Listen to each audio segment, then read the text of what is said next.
Ladies and gentlemen, boys and girls, as promised, here is my response to James DeNicoli No Ideas response to being debunked, which he absolutely was, on his ridiculous, pustulous, excremental nonsense by virtue of his ideas, claims, and thoughts around the proposed negative or downsides of a carnivore diet. So let's get into it, shall we?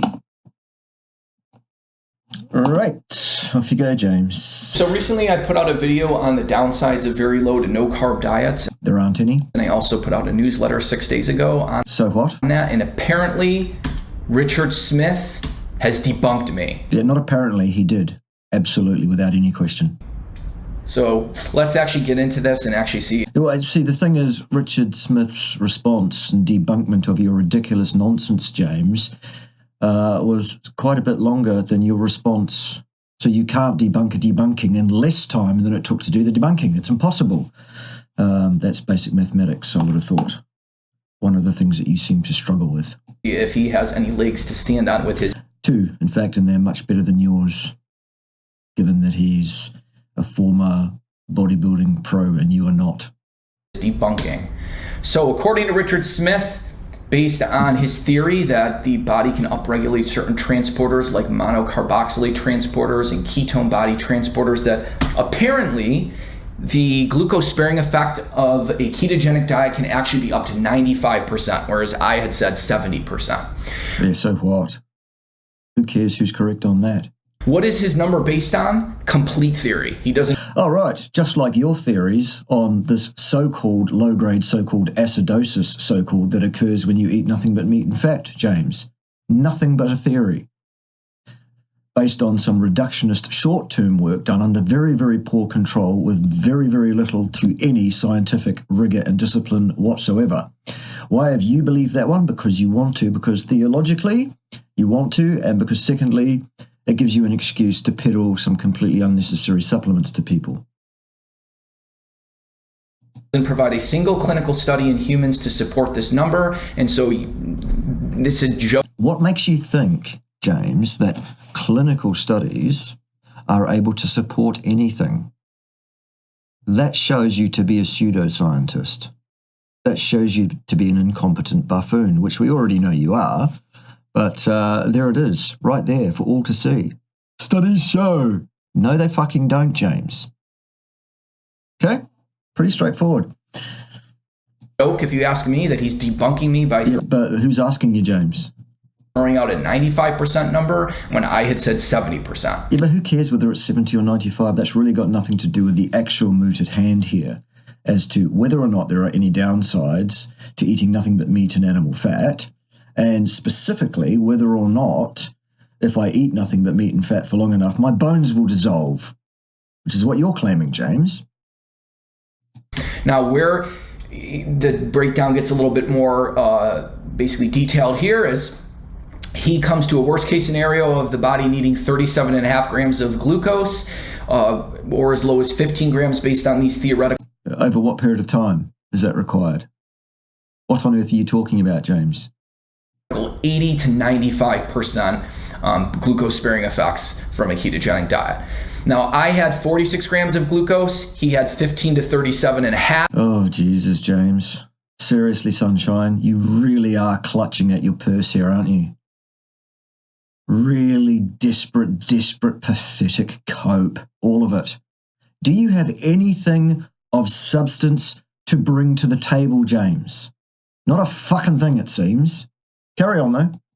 So I'm not sure how less than 10 grams of glucose is debunking me, but let's actually look at... This sounds exactly like James's video where he was proving Bart K wrong. Settle down, James.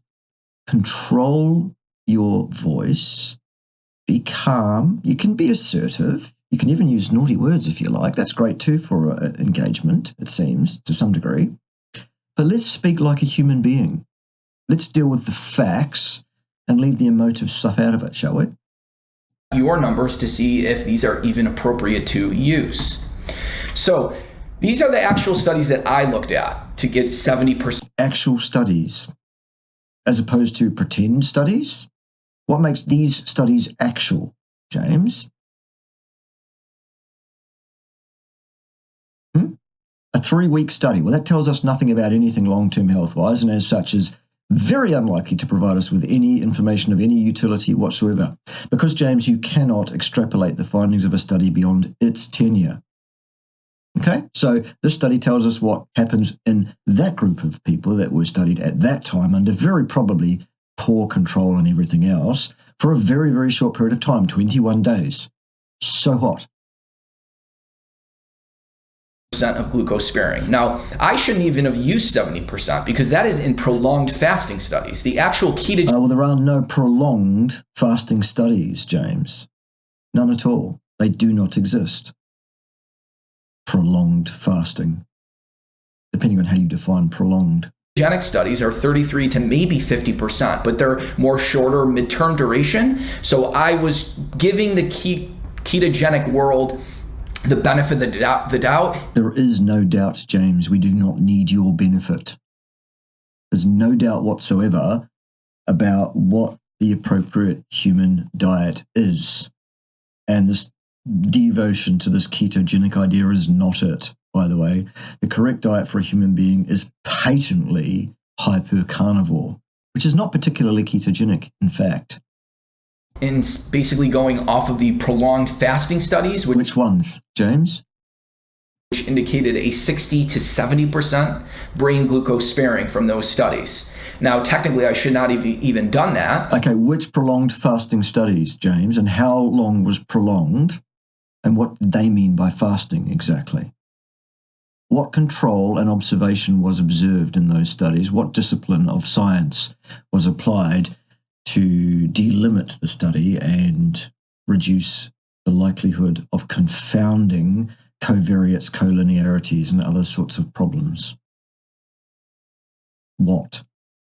Shall we wait for that? But I wanted to be generous in that state because... We don't need your generosity, James.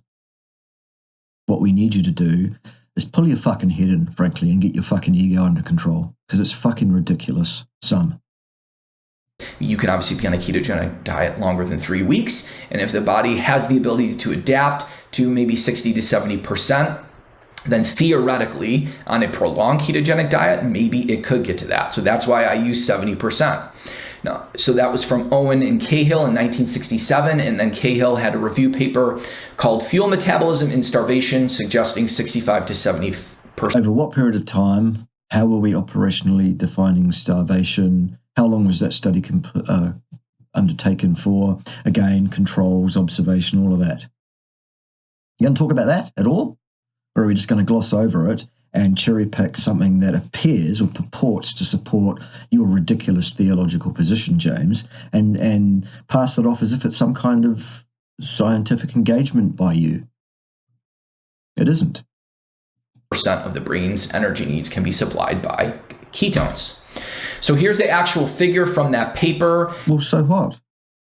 You haven't told us enough about that paper to know whether the figure's got any value at all anyway, have you? No. Here's the 80% glucose sparing. So you can see it's not even close to 80%. This is 6 weeks of starvation, by the way. So again. Okay, how is that defined? And how is it observed?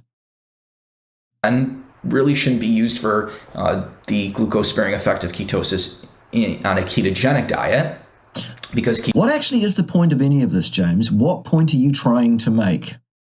Because my understanding was your point that you were trying to make was that eating nothing but meat and fat causes something so-called low-grade acidosis, and that will cause your bones to dissolve in some way. Are we going to get to that at any stage? Because that's false too.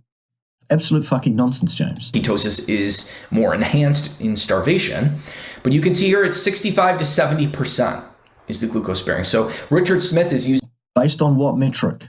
60 to 75% glucose sparing of what? What is your baseline? Using this wildly overestimated theoretical glucose sparing of 95%. So if you want to live in the world of theory, I would... Well, that's what you're doing, James. Your reductionist claptrap is just that. Your ridiculous, pustulous, excremental ideas that are not based in actual objective reality That's all theory. That's what that is. You think because you've published a few studies that makes you some kind of an expert. It doesn't. Prefer to live. I've published one or two myself, James. So I know exactly the process and how easy it is to get that done if you really want to. Okay? Live in the world of reality, though. So you can, if you want to live in the world of reality, you say, James. Goodness. If you were based in reality, you wouldn't be saying half the ridiculous shit you're saying. You're clearly not, so you're in no position to throw rocks. Theory, then sure, Richard Smith did debunk me. Somehow the body's able to, and the brain is able to utilize and spare 95% of its glucose needs, whereas during prolonged starvation, it's only 65 to 70%. Well, so what? Either way. Okay, so incorrect that he debunked me on... Well, you still haven't come up with anything of any substance, anything of any value. Who cares who's correct on that, if either of you are?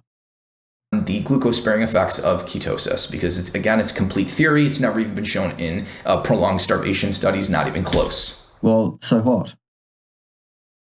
There are no good quality studies that can inform on this topic, James, still.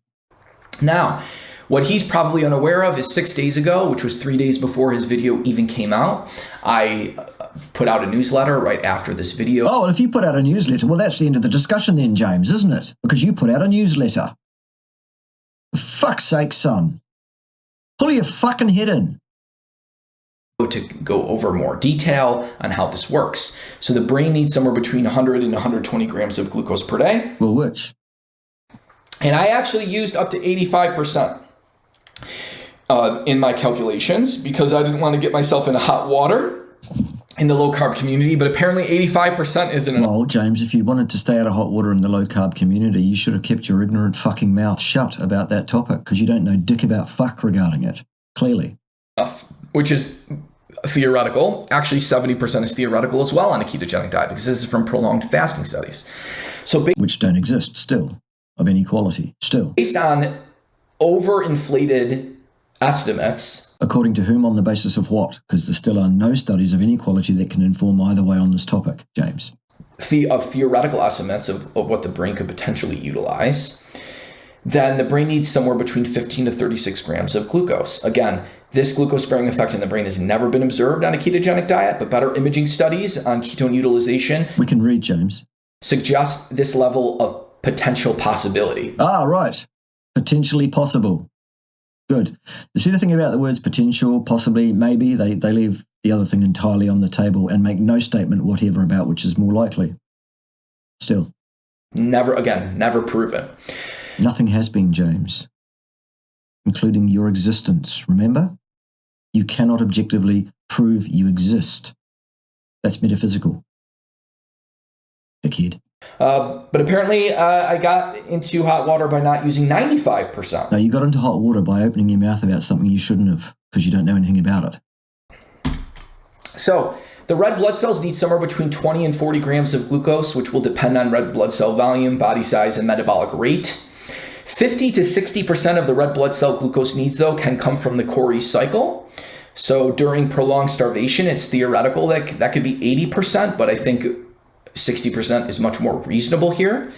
And I utilized a mid-range of 25 grams of glucose needed for red blood cells and a 60% sparing. So that means the red blood cells would still need about 10 grams of glucose on a ketogenic diet. And if you are actually saying that glycogen could maybe even make up 1 gram of that. What is your point? What are you trying to say, James? Because you're not getting it across at all. You just sound like a desperate, pathetic little boy coping with the fact that he's had his pants pulled down and his little body spanked. So that means the red blood cells would need 10 grams, but this would drop it down to 9. It's possible. So sitting there, James, and speculating wildly about stuff that you don't understand at all, how is it helping anybody? And what is it establishing? Possible that around 3 grams of the glucose from the brain can be spared via glycogen stores, but since we're already likely overestimating using a 70% theoretical maximum limit of 85%, I personally don't believe we should take into account glycogen stores. Who gives a fuck what you personally believe, James? That's not what science is about. Science is about objectively establishing one's posit Are you doing that here? With good, robust, scientifically valid, disciplined data? No. You're speculating. Source. So if you add the 9 grams of glucose from red blood cells to the 15 to 36 from the brain utilizing the 70 to 85% estimate, we're still at 24 to 45 grams of glucose needed. Mm-hmm. Now, what Richard Smith fails to realize is there's many more tissues besides red blood cells in the brain that require glucose. So? And these numbers are on a prolonged ketogenic diet. So, according to whom? On the basis of what? Observed and controlled in what exact fashion, James? And what study? Should we wait for that? These numbers would be higher on someone that's not on a ketogenic diet. I say some more speculation. But for other tissues like kidneys, skeletal muscle, heart, testes, ovaries, intestinal cells, immune cells, the retina, etc., it combines to require anywhere from 18 to 45 grams of glucose on a ketogenic diet. That's quite a wide spread, isn't it, James? It's more when you're not. So which one is it? On a ketogenic diet. So that brings the total glucose needs from to 42 to 90. Now, for those glucose needs, however, around 5 grams of glucose can come from lactate recycling, 3 from stored glycogen, and 18 based on 200 grams of fat oxidation per day. So if we subtract that 26 grams of glucose, we need somewhere between 16 and 64. Okay, so if you are correct then, James, a person who consumes less than 16 to 64, wide range, of glucose exogenously in their diet daily should die, shouldn't they? Is that what happens? Can you see where we're going here, kids? So thus, on a zero-carb diet, we need anywhere from 16 to 64 grams of glucose must come from gluconeogenesis from dietary protein. The average dietary protein conversion for glucose is 50% at a So, what's the spread? maximum of 58%, but it's in what study? According to whom? On the basis of what? somewhere between 32 and 128 grams of Wow, that's a very wide spread, isn't it, James? What's your point? dietary protein would be needed. So he didn't debunk me because he didn't even take into account all the other tissues that require glucose. He debunked you, James, because he didn't actually need to open his mouth to debunk you at all. Because you are an ignorant buffoon with a completely out of control ego who thinks he knows everything. You also seem to have this fallacious, I love that word, fallacious belief in science being able to inform us on things that it cannot. Okay? You're a buffoon. You're a ridiculous buffoon. And frankly, everything about you is wildly irritating immediately. That's just my opinion, though. It doesn't have to be anybody else's. Of course, you can't disagree with me on my channel because that's hate speech. Beyond just red blood cells in the brain, which I did. He then had some other, I don't know if he's a doctor or scientist on that said he's done private blood testing for a decade. He's never seen acidosis on keto. That's right, because it doesn't happen. First of all, well, on a normal, you don't get nutritional ketoacidosis. Ketoacidosis occurs almost exclusively in uncontrolled type 1 diabetes mellitus, James. Anyone with any medical training will support me on that and tell you that that is the fact. Okay? What's next? you're not going to see the acidosis in blood. Our body does everything. And, you know, frankly, if you want to start talking about Stephen, you should probably do some background checking into Stephen and find out who he is, because it's clear you have no idea. It can to maintain normal blood levels. We wouldn't argue that someone isn't deficient in magnesium because their blood magnesium level is normal. We know that the body can be depleted in magnesium despite a normal blood level, and the body, yes, can have an increase in hydrogen ions in the interstitial fluid without you seeing it in the blood. Yes, but it doesn't. Still. Not in any meaningful way whatsoever. The entire range physiologically within which the pH of all the body fluids except for the urine is tightly controlled, James. I've covered this already in a series of 5 videos where I absolutely punched you bloody in a verbal sense, where I dealt with your ridiculous, nonsensical garbage last year. Anybody that wants to watch those videos on my channel should do so. You will see exactly how inept and how out of his depth this boy is if you want to watch those. Not the first clue of what he's talking about. Absolutely no grasp on the basic principles, the first principles in physics underpinning the control of pH in biological aqueous solutions. None at all. Stunning. Absolutely stunning. What's next? So just because you said you've done blood testing for a decade and you've never seen it, well, of course you haven't seen it. That's not how this works. Yeah, but you don't know how it does work, James. You proved that last year, and you're just doubling down on the same ridiculous, erroneous crap again.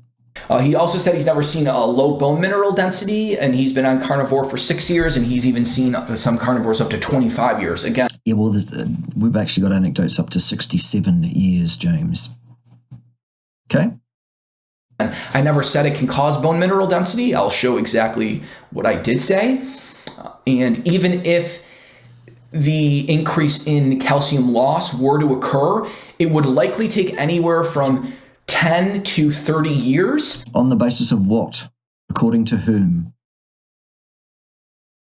And ergo, should the people we know that have been carnivore for 40 to 67 years, should they all be piles on the floor because their bones have dissolved, James?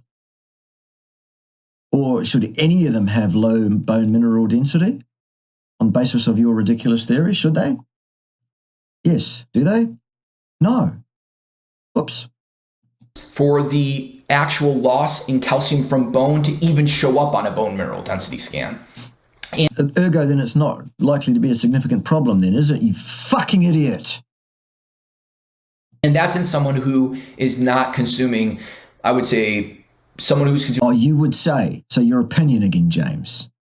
About 500 milligrams of calcium or less, it would have to happen in that as well. So there's other things that have to happen for it to actually show up on a bone mineral density as well. What's your point? Other than you don't have one, James. You're a pointless waste of oxygen.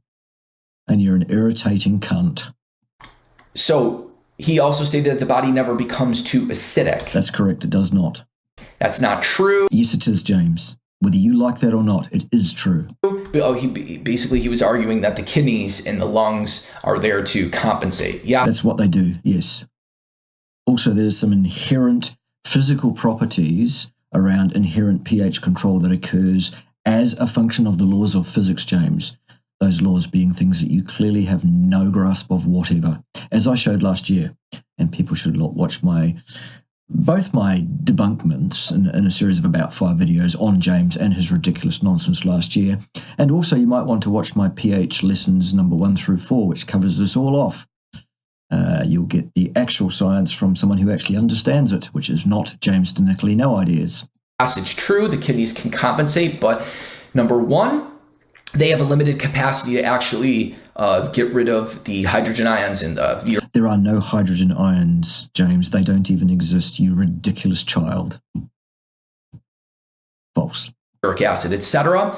With 50% of the population, they will retain some at a urinary pH of 6.5 or... Urinary pH is designed to swing quite widely, precisely in order to control the pH in other fluid compartments according to the strong ionic difference, James, which in an email to me this week you admitted to be valid, even though you won't admit it in the video, and apologise to me for saying that it wasn't valid when it fucking is.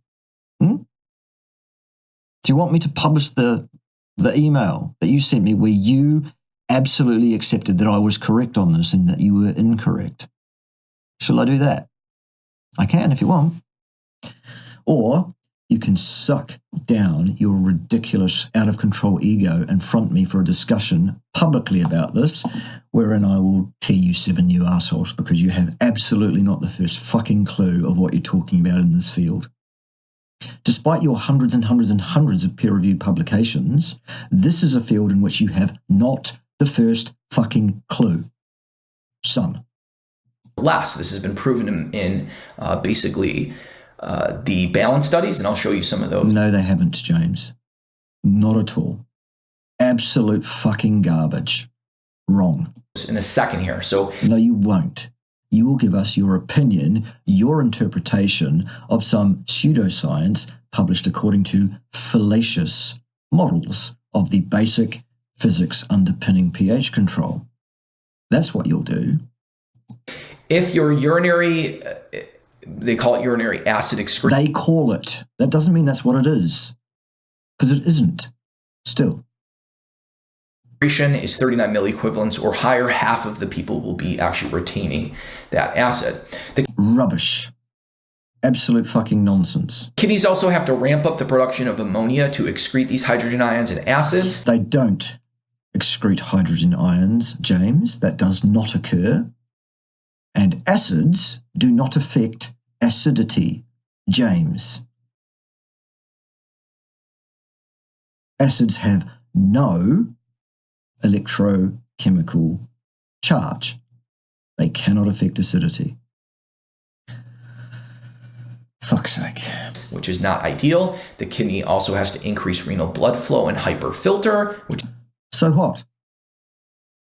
The body has to up or down regulate its activity in order to maintain homeostasis. That's what it's fucking designed to do.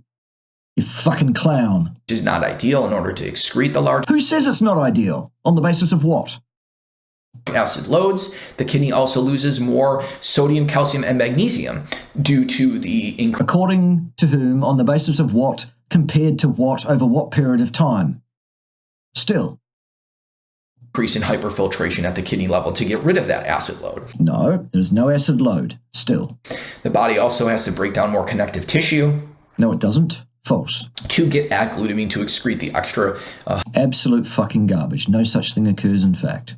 Hydrogen ions, which is also not ideal. There you go, Rick Rodriguez, who's been carnivore for 41 years. You should be a pile on the floor after your 41 years of carnivory. What about Maggie, the rancher from Canada? 67 years on a carnivore diet. What should her bone mineral density and muscularity, etc. be, James, on the basis of your ridiculous, pustulant, erroneous fucking garbage? What should it be? Have you met Maggie? Perhaps you should.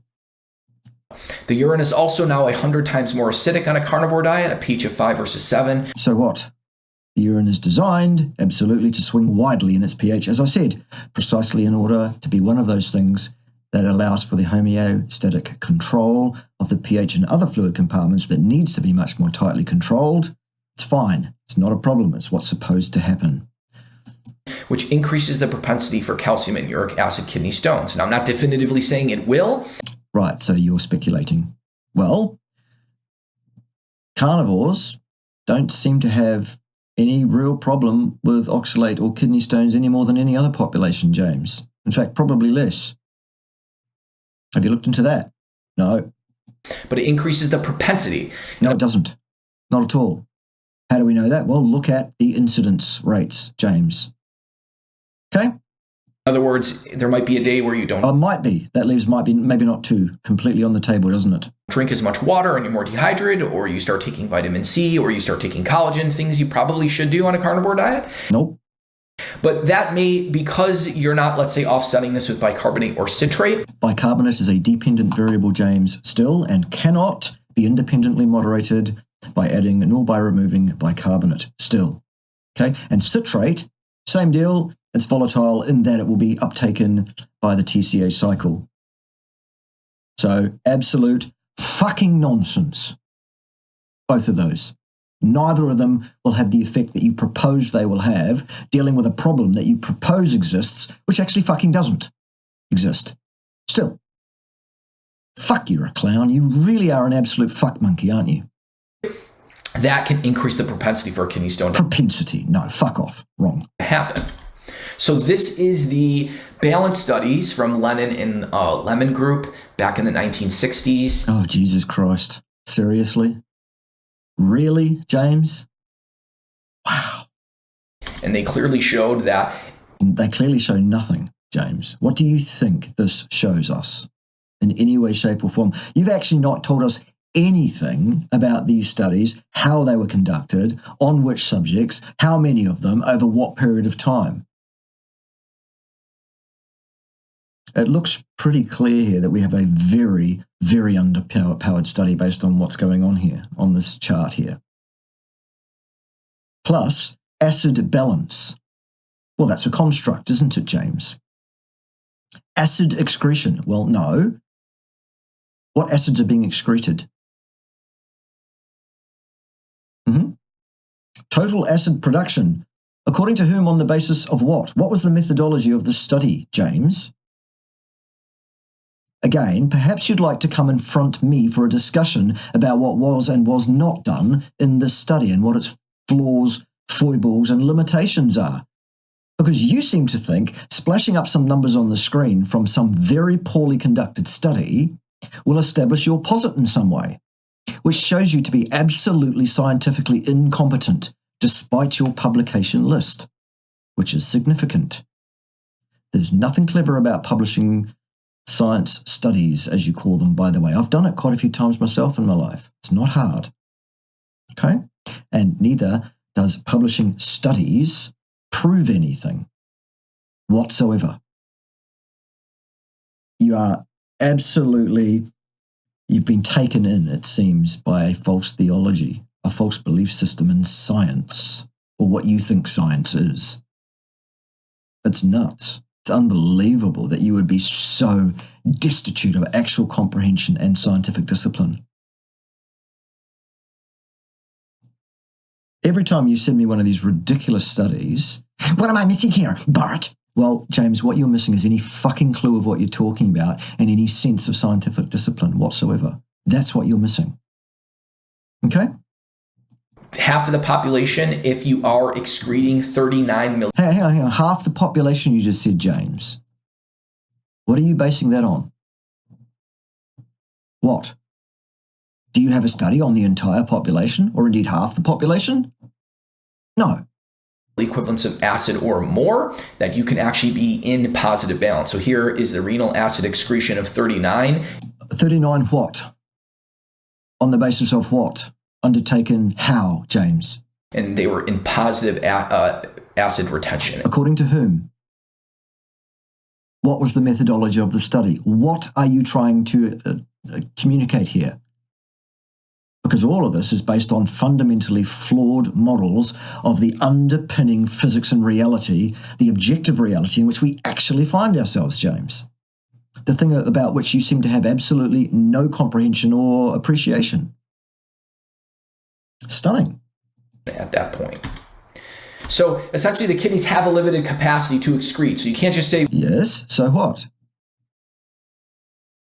That's why we have more than one compensatory mechanism that's involved in maintaining our pH. In fact, we know this occurs.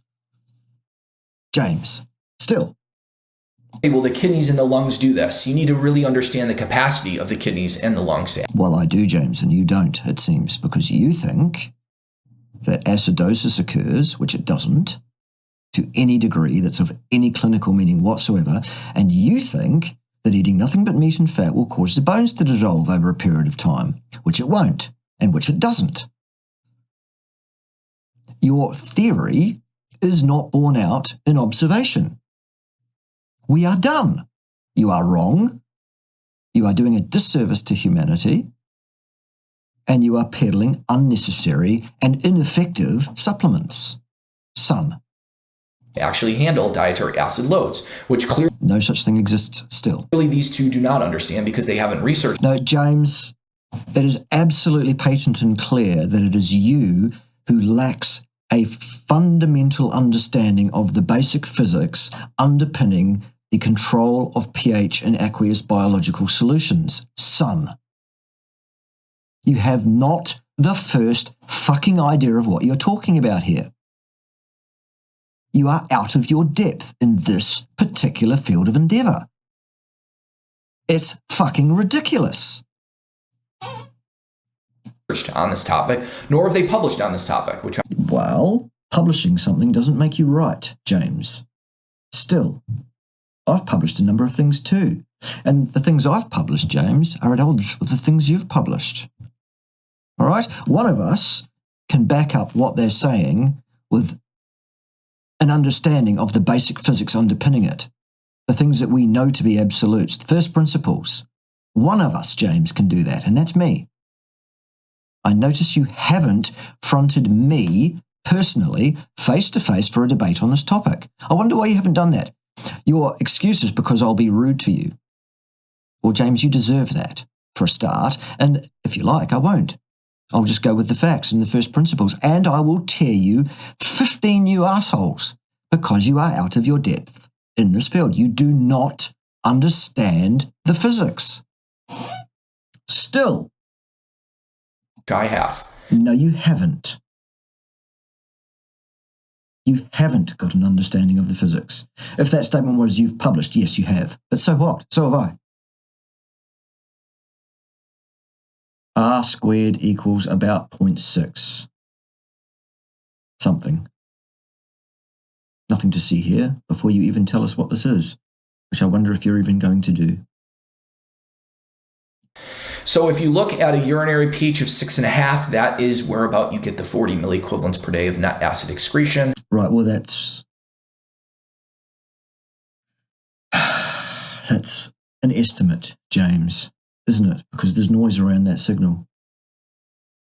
Are you going to talk about the noise around that signal, which I've just outlined in my immediate comment to this graph? Oh, look, R squared is about 0.64 or something like that.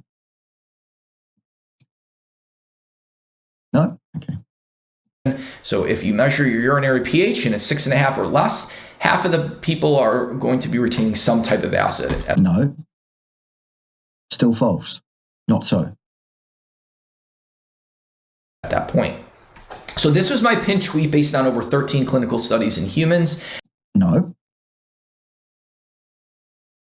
What you've sent me these studies, James, this week. I've looked at them.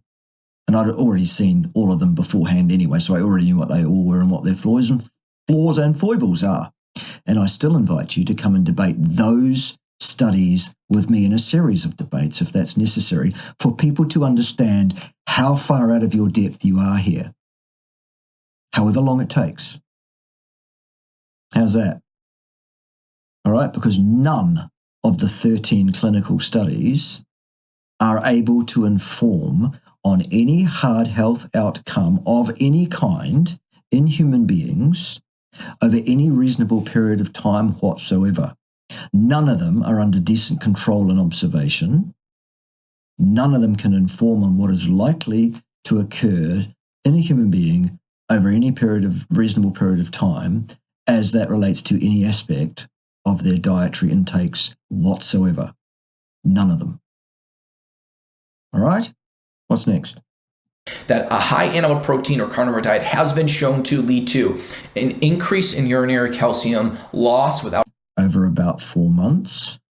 Well, what happens over 5, 6, or 16, or a year, or 12 years, or 50, James? What? There are no studies that can inform on that.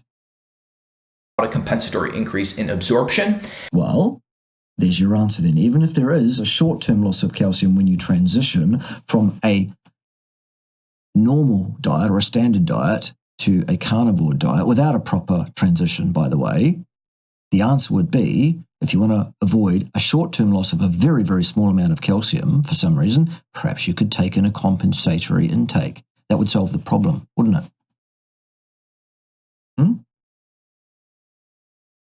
But you actually don't need to do that because there is no long-term established problem or even an indication that one is likely anywhere in the literature, including in your little clinical study.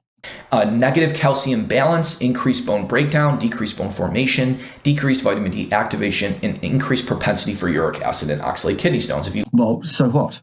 Propensity doesn't prove anything about incidence. Decreased vitamin D activation, so what? To what degree? What's the clinical outcome of that over multiple decadal periods in humans? Your studies can't inform on that. Decreased bone formation, perhaps, short term. What happens long term? Rick, are you a pile of dust on the floor yet? How about Maggie? How are you doing? How's your bone mineral density? Oh, whoops. Fuck off, James, you fucking ridiculous cope child. For fuck's sake. Get a grip on fucking objective reality, son. Pull your head out of your ass. Get your fucking ego under control, come to the table and learn the fucking lesson that I'll teach you about how actually this works. Not about how your theories tell you that it works. Absolutely fucking ridiculous. What's next? You want to see all 13 studies? I have. I've seen them all. And my comments are based on having seen them all. And I'm quite happy to point all of these things out to you study by study. If that takes 13 debates, let's do that, son. Any fucking day of the week and twice on Sundays. That I cover. My YouTube video covers all of them. But No, it doesn't, James. Not fucking remotely. Not remotely do your YouTube videos cover anything except your fucking wildly out of control ego and your total lack of scientific discipline, your total lack of comprehension of and engagement with objective fucking reality, son. But about 10 of those are covered in this pinned tweet. No, they're not. Still. So then Richard Smith says, well, look at him. He's been on a ketogenic diet for years. He can bench press a lot and he can run a lot. Yeah, we've heard the argument, I must be right because I can bench press a lot recently, haven't we, boys and girls? Funny as fuck. And so my video had said that there can be decreases in vigorous exercise performance. And well, there aren't. So whatever. Some people will have decreases in performance on the basis of all sorts of inputs and outputs, won't they, James? Do you have any studies whatsoever that can point to cause and effect any decrease meaningfully over any meaningful period of time in human beings as it relates to eating only meat and fat? No? No, I thought not, because nobody does. They don't exist. Still. He's basically saying that he's been a high intensity or he's ran marathons, he's lifted weights, so that's not true. Let's actually look at the clinical studies. Oh, for fuck's sake, you ridiculous cunt. Really.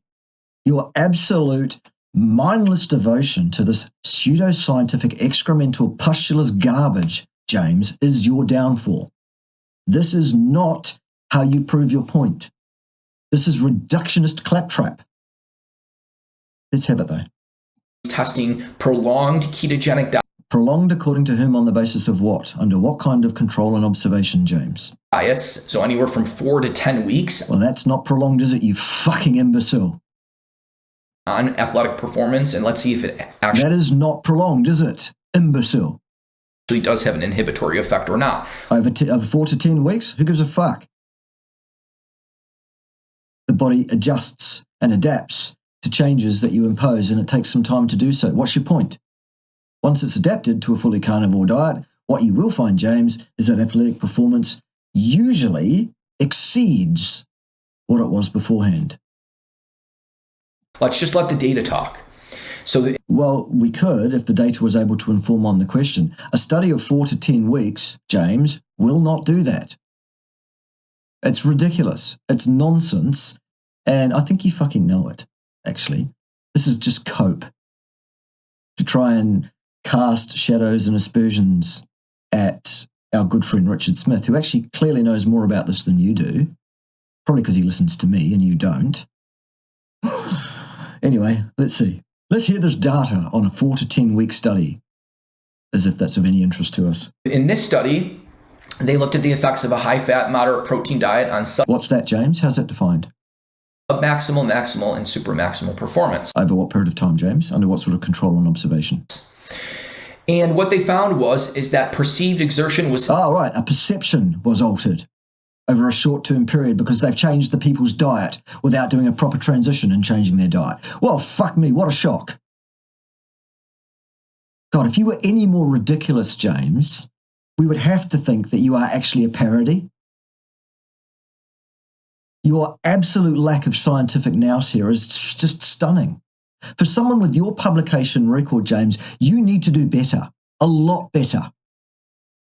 This is ridiculous. significantly higher during Significantly, meaning statistically? How about actual performance meaningfully, James? What about that? No? Okay. the high-fat group, so during this ketogenic group. Again, according to whom on the basis of what? What was the methodology used in this study, James? Can we see these diets? We can if we look at the paper, perhaps, or at least a description of it. But that's about it. Mean time effects indicated that peak and mean power decreased significantly According to whom on the basis of what? during the high-fat diet, Over a short period of time? Yes, that's what we would expect. Yep. but not in the control diet. Right. Well, that's what we'd expect also if the control diet was properly designed to be a control diet. Was it? We don't know, James, because you haven't told us. So as you can see here, there's clear performance deficits. Over a short period of time, and clear according to whom, on the basis of what? Statistical inference on a set of numbers? What does that tell us about clinical or actual meaningful performance, James? Not a damn thing. What size was the study here? N equals 12. Fuck right off, you clown. You fucking imbecile. 12. Jesus. So despite significantly reduced respiratory exchange ratio, values in the high-fat, moderate protein group during the 45-minute cycling bout, workout output was significantly decreased by. Right, again, which is exactly what we'd expect when you change someone's diet suddenly overnight without doing a proper transition over a short period of time until they can adapt. So fucking what? 18%. This was an adaptation to a 6-week. 6 weeks. Fuck off, James. A metabolic adaptation to a changed diet is 26 plus or minus 6 weeks, not 6 weeks. 26. At least, because it's plus or minus 6 weeks on the first standard deviation, it seems. All right? If you'd done your research, James, you'd have known that. High-fat, moderate protein diet in non-highly trained men resulted in increased fat oxidation during exercise and small decrement. Just fucking noise, James. Ignorant, arrogant, ridiculous fucking noise. Bring something to the table that's worth hearing and we'll listen to it. Earn our respect and we'll give it to you. This is not how you earn our respect. This is how you show yourself to be an arrogant buffoon with an ego problem. In peak power output and endurance performance. So both power output and endurance. These deleterious effects on exercise performance may be accounted for. Maybe. Good. Are we done here? Because maybe not too. In part by a reduction in body mass and or increased ratings of perceived exertion. Yeah, maybe not too. Good. So what's your point, James? Any point there at all that you want to make to us? A 6-week study where some people had some degree of reduced exercise performance as a function of suddenly changing their diet overnight without doing a proper transition. So what? That's what we'd expect. Here's the second study. This was right, another 6-week study. Are we done? Before you say anything about it whatsoever?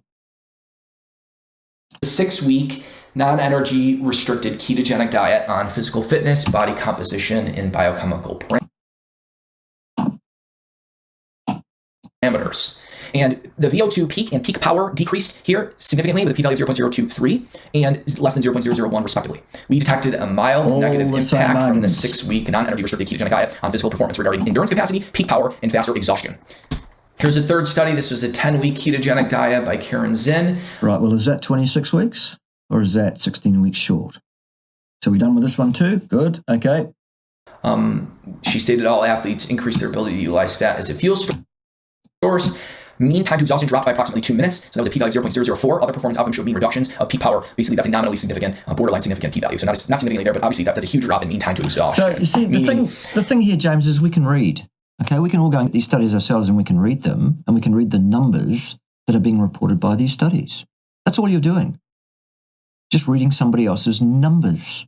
You are not engaging with the scientific undertaking that has been done here. Neither are you showing any appreciation of the flaws, foibles, and limitations of this stuff.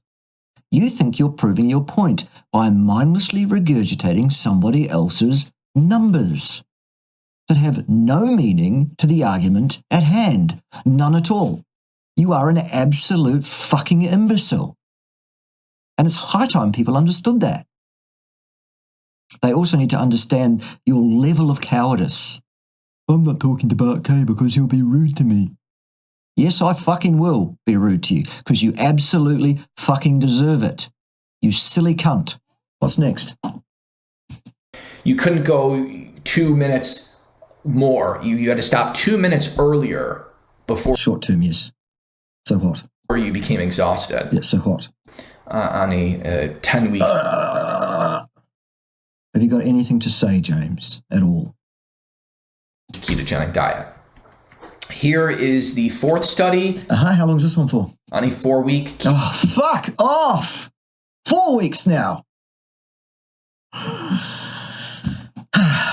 All right. Ketogenic diet, the max workload and lactate threshold was significantly higher after the mixed diet versus the ketogenic diet. And then here is a fifth study. This was 4 weeks on the low carb diet. Somebody else's numbers that mean nothing. And the low carb diet was significantly bullshit. Absolute fucking garbage. This is a joke. You're a fucking Studies clearly show that low carb ketogenic diet has absolutely huge performance. His theory that 95% low sparing is laughable and theoretical, 4 weeks, and 70% to 85% I use is still actually theoretical for ketogenic diet, and my numbers are well within even his range that he came up with. So nobody was debunked here. Actually, his video was debunked. Right, well, there you go, boys and girls. As usual, absolutely fucking nothing of substance or nothing actually correct from first principles of science, physics, or anything else. No appreciation of actual disciplines of science, the actual limitations of scientific studies.